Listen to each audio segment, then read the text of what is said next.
As I reflect on my 9-month journey, and a lot of y'all can relate, I started to understand and realize all the endeavors I faced, all the challenges, all the confusion within my mind, and the fact that I overstood and really prospered through all of that chaos, confusion, and really delegated to my work and stayed in that grindful mode. It's just powerful.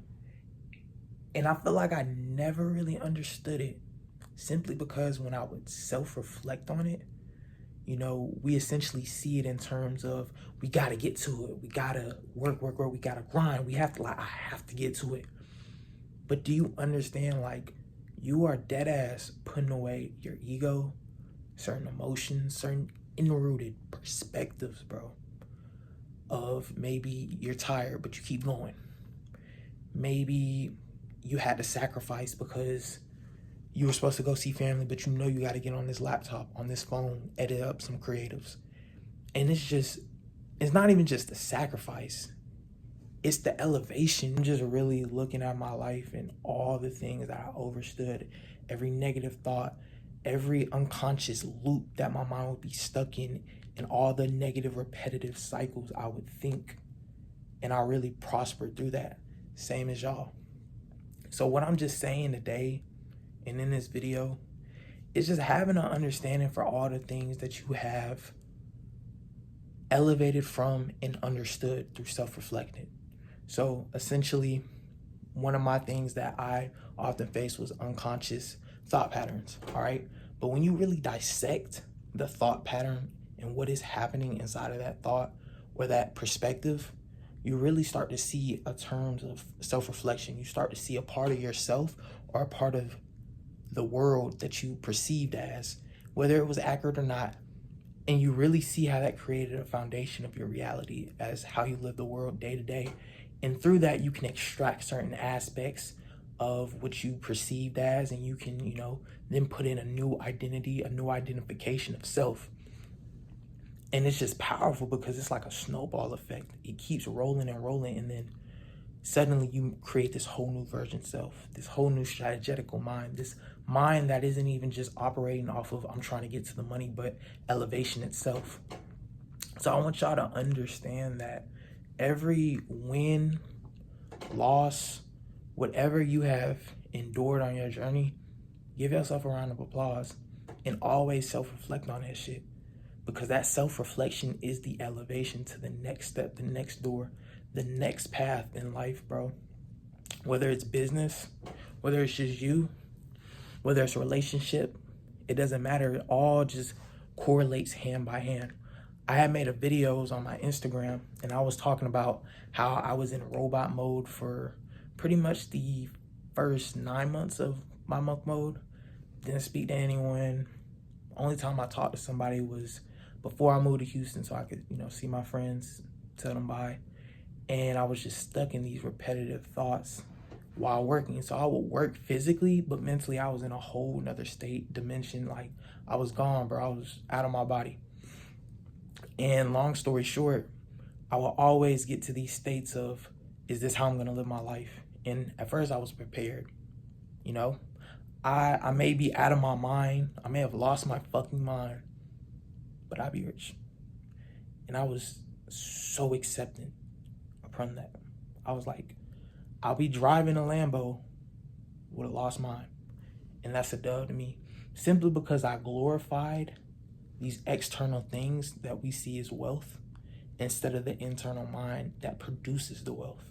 So essentially I had to reversify the roles. So long story short, around 8 months, I came to an acceptance state when I moved here to Houston, simply because when I moved here, I don't want to say I got to a depressed state, because I don't believe in depression. I will keep it real on that one. But the state I was in, I felt like I was kind of repressed inside. I moved here. It's literally nothing here. I would just work all day. I did the same thing when I was in Atlanta, prior. But it was just different. It was a different vibe. Like, it was a different environment. Like, if I walk outside, it's just old people. It's nothing here. You're just going to see Hondas. in just a regular middle class, bro. Like, it's literally nothing here. Now, the house I was at before, it wasn't rich, but like every now and then you would see AMG, a M4 occasionally. You would see some nice shit. It had a lake, like things were pretty cool. Here it's just kind of dripped down. Like it's just it doesn't have an aesthetic. But so on and so forth.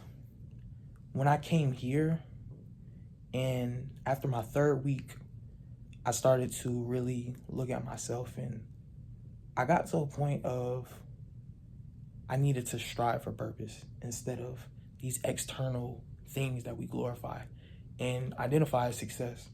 And through that, I really penetrated back to my mind, and I had to think, what is going to be the mental state that I want to operate in? What is the knowledge that I need to know to essentially get out of my unconscious loops, but to do better in my business? If you know, business is dead ass strategy, bro. Say, for example, your website, your offer is better than mine. Yours is $15 cheaper. But say I can make way better content than you. I can give a better visual appeal, better aesthetic, and make my creatives way better than yours, which can heighten the perceived value. So that's where I will penetrate you on. You see what I'm saying? I want to exploit your weakness, which is content. I'm not going to worry about an offer and try to, reach out to a shit ton of suppliers, wasting time doing that. No, I'm going to penetrate you on what you are not good at.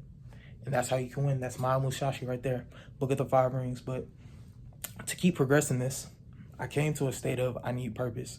So who do I want to become, right? Who do I want to become? Do I want a strategic mind? What type of mind? Focus. How do I cultivate focus? What is focus? You got to relearn the things that we see as simple and everyday, such as focus, patience. These behaviors that we've correlated time and time again, and we essentially feel like is the norm, but we really don't know how to do it. So, for example, do you really know how to sit here and focus? Are you watching this video just focused? This is it. This is the only thing coursing through your mind. You're hearing my voice, hearing the dilation, the inflection within my voice. You're reading certain aspects from my facial and how I'm essentially expressing this knowledge and what I'm saying. Are you really digesting things like that, bro? That's what I determine and call focus, bro. Because that's where you really get the critical information, the crucial things. It's not about what somebody said, it's about how they said it. How they said it can lead on to more streams of knowledge, understanding, and so on and so forth. So to keep progressing, just seeking more purpose, I feel like made me feel better. The only reason I didn't really want to do it at first, and I was so attached to the external things, is because I felt like I had no time. FOMO is a very big motivator, but it can also kill you at the same time.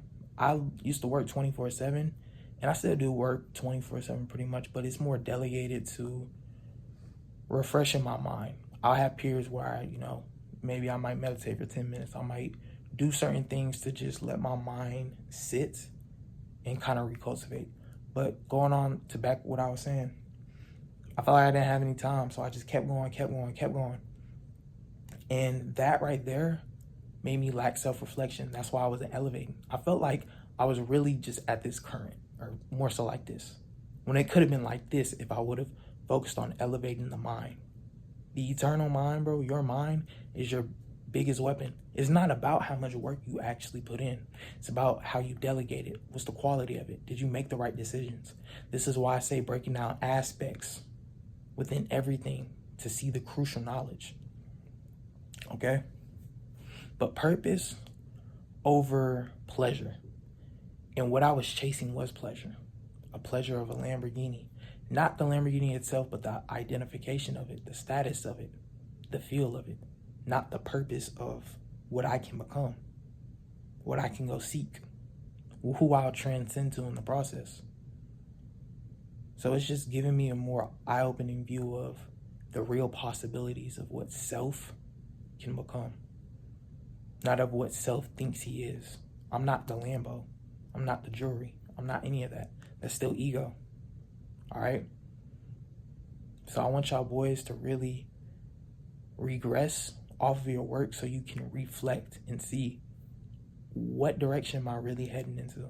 Am I just doing this shit for pleasure? Because yes, going back to what I said, the jewelry, the cars, all that's pleasure.